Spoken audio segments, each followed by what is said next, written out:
He spent every last cent he had to buy a first-class plane ticket, all for one shot to pitch a business idea to one of the richest men in the country. After a handshake, the billionaire quickly sanitized his hands. Mara felt the sting of humiliation. Still, he pitched his idea, a low-cost airline, one that would make flying affordable for the poor. The billionaire scoffed. "Airplanes are for the rich," he said. Then he told his bodyguard to escort Mara to economy class. Mara refused. He paid for his seat and stood his ground, but he underestimated the power of money. The billionaire whispered something to the flight crew. Moments later, the plane turned around. "You own the ticket.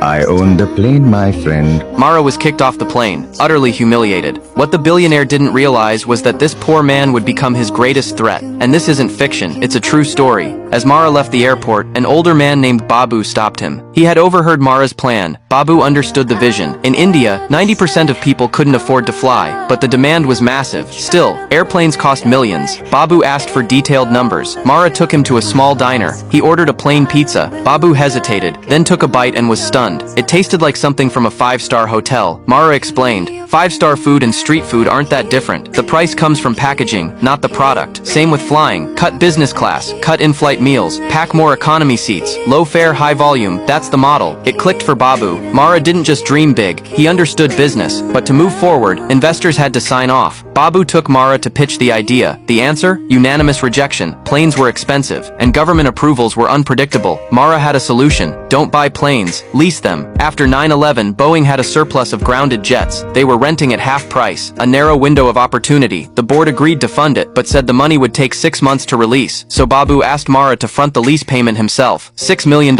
Even after mortgaging his land and home, Mara was $4 million short. He turned to his village's wealthiest man, who also happened to be his father's former student. The man wanted to help, but the risk was too high. Mara raised the interest to 30%. Reluctantly, the man agreed. Then came the next wall, government paperwork. At the Civil Aviation Authority, Mara waited all day. No signature. The director said he had meetings. Come tomorrow. Day 2, still no signature. Come back tomorrow. Day 3, the director is on leave for a week. He had never intended to sign. Mara was a nobody. Crushed, Mara sat alone at a train station until he overheard something. The president was visiting town. He called a journalist friend and snuck into the hotel where the president was staying. But security stopped him. He shouted, "I want to start a low-cost airline." That got the president's attention. He told him everything. Years ago, Mara had a fight with his father and ran away. He joined the Air Force. One day he got word his father was dying, but he couldn't afford a plane ticket home. No one would lend him money. Even after he revealed he was a soldier, he missed his father's final moments. That heartbreak lit a fire in him. He vowed no one else would suffer like that. The president, moved by his story, wrote him a personal letter of recommendation. With that, Mara finally got approval. His airline was ready for takeoff. But then disaster. Their U.S. airline partner pulled out. The Indian